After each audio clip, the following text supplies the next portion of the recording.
Hello everyone, my name is Rimpi, chemistry faculty at Akash Institute, and today I have brought some questions for you all.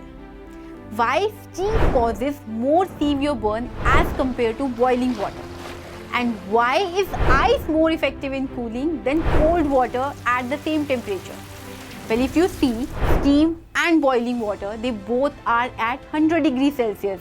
And yet we say that steam causes much severe and much painful burns as compared to boiling water. In the same way, ice and cold water, they both are at 0 degrees Celsius, and yet we say ice is more effective in cooling. We use ice cubes to cool our beverages. We use ice pack to compress whenever we get injured. Well, when the temperature is same, then why there is so much difference in its effect? Well, the answer lies in a very beautiful concept that we are going to study today, that is latent heat. So without further delay, let's start our topic. Latent means hidden. So it is the energy absorbed during phase change. The energy absorbed during phase change is called latent heat. Well, what is phase change? You all have studied that matter is of three types, right? Matter क्या है हमारे पास? Three states में exist करता है, solid, liquid, and third one is gas, right? These three states, they can be interconverted into each other in this way. Solid liquid में, liquid gas में, gas liquid में, liquid solid में, solid gas में, gas solid में, सब आपस में inter convertible है, राइट? सॉलिड को लिक्विड में, लिक्विड को गैस में कन्वर्ट करने के लिए यू प्रोवाइड हीट. आप क्या करते हो? टेम्परेचर इंक्रीज करते हो या फिर प्रेशर डिक्रीज करते हो. इन द सेम वे जब आपको गैस से सॉलिड में और सॉलिड से लिक्विड में कन्वर्जन चाहिए होता है, हम क्या करते हैं? टेम्परेचर डिक्रीज करते हैं. तो ये स्टेट्स का इंटर कन्वर्जन, इसको हम क्या कहते हैं? फेज चेंज करना, राइट? कि फेज सॉलिड था, लिक्विड में कन्वर्ट हुआ, this is your phase change. इस फेज चेंज के दौरान जो हीट एनर्जी एब्जॉर्ब होती है उसे हम कहते हैं लेटेंट हीट. ठीक है, अब देखते हैं कि ये होती कैसे एब्जॉर्ब. तो इसको समझते हैं एक एक्टिविटी की हेल्प से. Here I have taken a burette stand. We have taken ice in this beaker और हमने ये पूरा सेटअप किया है. यहाँ थर्मोमीटर लगाया है to note down the temperature. Stirrer लिया है कि जब बीच बीच में स्टरिंग करने के लिए अपनी प्रोसेस में. नीचे हमने बर्नर दिया है to heat up the ice. Okay, तो हमने क्या किया? आइस ली. इस पॉइंट पे आइस का एक बार टेम्परेचर नोट डाउन कर लो. It is less than 0 degree Celsius, right? Now continue providing the heat to this ice. आप क्या करो? हीट प्रोवाइड करना शुरू कर दो.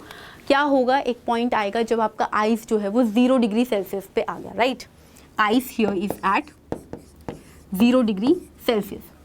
Continue heating it. A stage will come where there is a mixture of ice and water. क्या है यहाँ पे? आइस एंड वाटर का मिक्सचर है. Here again if you note down the temperature, you will see it's still 0 degree Celsius. Now a stage will come when the ice has just converted into water. इस point तक भी temperature आपका क्या है? 0 degree Celsius है. लेकिन जैसे ही the whole ice has converted into water, जैसे ही पूरा आइस वाटर में कन्वर्ट हो जाएगा, the temperature will start increasing. Temperature क्या हुआ? इंक्रीज करना शुरू हो गया. ठीक है, आपने नोट डाउन किया. टेम्परेचर इंक्रीज करता गया, करता गया, करता गया. अ stage will come when the temperature is 100 degree Celsius. ठीक है, इस स्टेज पे वाटर ने क्या किया है? बॉयल करना शुरू कर दिया. वाटर ने क्या किया? बॉयल करना शुरू कर दिया. अब वाटर स्टीम में कन्वर्ट हो रहा है और आप देखोगे again the water is stuck at this 100 degree. Again the temperature is stuck at this 100 degree Celsius for a short duration. जैसे बिल्कुल यहाँ हुआ था जब आइस वाटर में कन्वर्ट हो रहा था, तो 0 डिग्री सेल्सियस पे एक रीडिंग स्टक कर गई थी ना थोड़े टाइम के लिए. ऐसे ही जब हमारा जो वाटर है वो स्टीम में कन्वर्ट हो रहा है. वाटर किस में कन्वर्ट हो रहा है? स्टीम में कन्वर्ट हो रहा है. The reading is stuck to 100 degree Celsius, right? इसी बात को एक ग्राफिकल रिप्रेजेंटेशन में समझते हैं. हमने क्या किया? वाई एक्सिस पे टेम्परेचर लिया, एक्स एक्सिस पे हीट एनर्जी ली, the heat energy that we are providing. Okay, ये हमने क्या लिया कि हमने आइस ली थी, टेम्परेचर इंक्रीज होना शुरू किया था, राइट? अ स्टेज विल कम जब हमारी रीडिंग क्या थी? 0 डिग्री सेल्सियस थी. जब तक हमारा पूरा आइस वाटर में, यहाँ इस पॉइंट पे हमारा वाटर है, कंप्लीटली वाटर, इस पॉइंट पे हमारा क्या है, आइस। जब तक हमारा आइस जो है, हमारी आइस पूरी वाटर में, कंप्लीटली वाटर में कन्वर्ट नहीं हुई, तब तक हमें रीडिंग क्या दिखी, 0 डिग्री सेल्सियस। यहाँ पे हमें टेम्परेचर इंक्रीज नहीं दिखा, although we are providing continuous heat energy. Where does this energy go, कहाँ गई वो एनर्जी, हमें टेम्परेचर में वो हीट, वो टेम्परेचर राइज होता हुआ क्यों नहीं दिखा, क्योंकि आइस के मॉलिक्यूल्स क्या हैं, अब किस में कन्वर्ट हो रहे हैं, वाटर के मॉलिक्यूल्स में कन्वर्ट हो रहे हैं। आइस जो कि सॉलिड है, जहाँ फोर्स ऑफ अट्रैक्शन क्या है, कॉन्स्टिट्यूएंट पार्टिकल्स के बीच में स्ट्रॉन्ग है, और लिक्विड जहाँ कॉन्स्टिट्यूएंट पार्टिकल्स के बीच में फोर्स ऑफ अट्रैक्शन क्या है, कंपैरेटिवली वीकर है। सॉलिड्स के केस में क्या है, ये है हमारी pictorial representation, molecules are very close, very strong of attraction, whereas in liquid molecules are comparatively far apart और फोर्स ऑफ अट्रैक्शन क्या है, कंपैरेटिवली वीकर है। गैसेस के केस में क्या है, मॉलिक्यूल्स और दूर दूर हैं और फोर्स ऑफ अट्रैक्शन क्या है, नेग्लिजिबल है, राइट। तो जब आपका जो आइस है वाटर में कन्वर्ट हो रहा है, तो फोर्स ऑफ अट्रैक्शन क्या होगी, कांस्टेंट मॉलिक्यूल्स की, वो ब्रेक करेगी। तो जो हीट एनर्जी है वो मॉलिक्यूल्स की फोर्स ऑफ अट्रैक्शन को तोड़ने में यूज हो रही है, इसीलिए यहाँ पे क्या है, आपको टेम्परेचर का इंक्रीज नहीं शो हो रहा। आइस के मॉलिक्यूल्स ने क्या की है, they absorb that energy and use this that energy in phase transition. वो कॉन्स्टिट्यूएंट्स की फोर्स ऑफ अट्रैक्शन ब्रेक करने में एनर्जी यूज हो गई, इसीलिए यहाँ इस फेज चेंज के दौरान आपको क्या दिखा, टेम्परेचर कांस्टेंट दिखा। अगेन वाटर जब आपका कंप्लीटली बन गया आइस से, टेम्परेचर फिर से इंक्रीज होना शुरू हुआ। एक पॉइंट आएगा जब आपका जो वाटर है वो किस में कन्वर्ट होने लगेगा, स्टीम में। किस में कन्वर्ट होने लगेगा, स्टीम में। Here at this point you have complete water, here at this point you have completely steam, completely gas, completely vapors हैं इस स्टेट में आपके।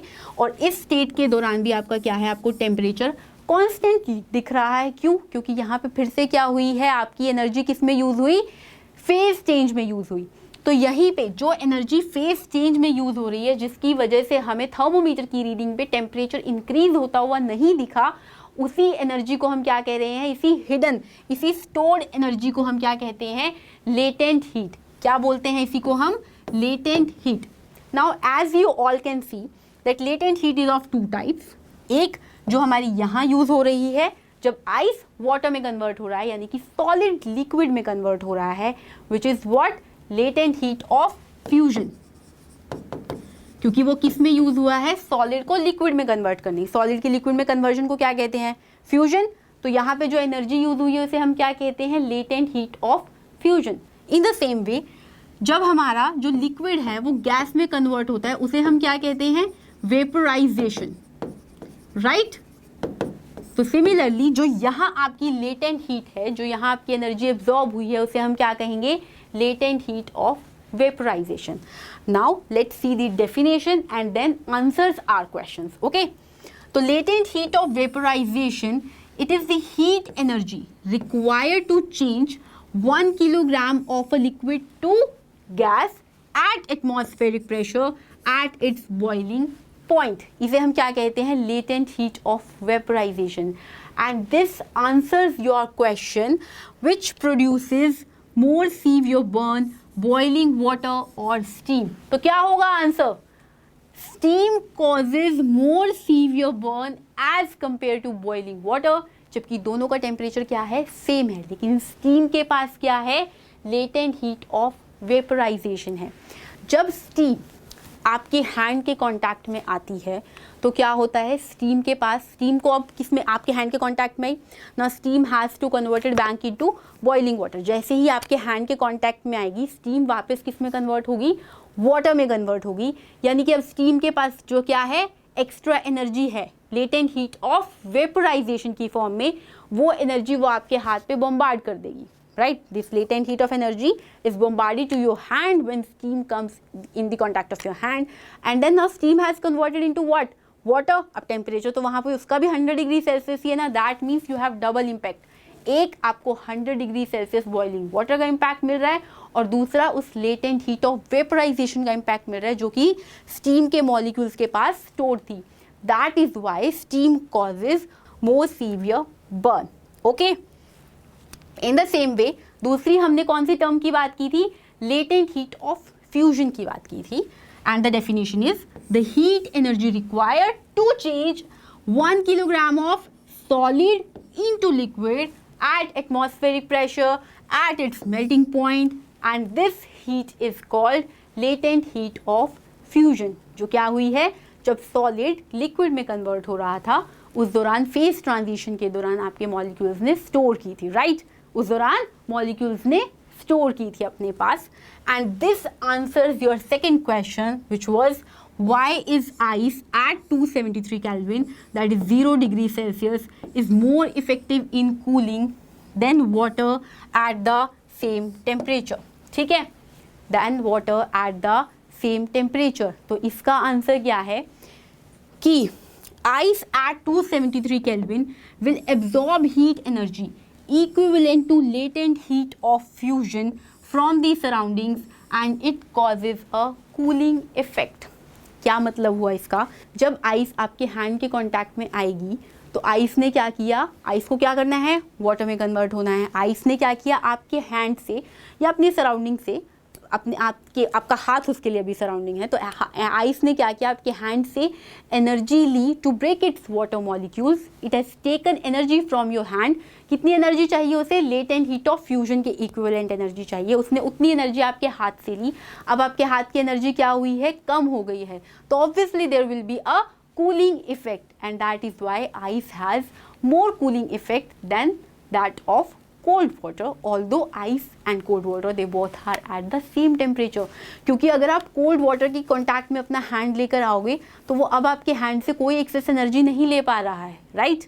कोई excess energy नहीं ले पा रहा है, तो आपको सिर्फ वो 0 डिग्री सेल्सियस वाला इफेक्ट दिख रहा है कूलिंग में, right? But in the ice case, since it is taking latent heat of since it is taking heat energy equivalent to latent heat of fusion from your hand or from the surrounding, that is why it causes more cooling, right? So this was the latent heat of concept from my side. I hope आप सबको latent heat अब ज़्यादा अच्छे से समझ में आएगा. And the 2 questions that we just discussed, you are gonna answer better in your exams. इसके बाद से thank you so much and please subscribe the channel, hit the bell icon so that you can get timely updates for all such videos. Thank you, all the best.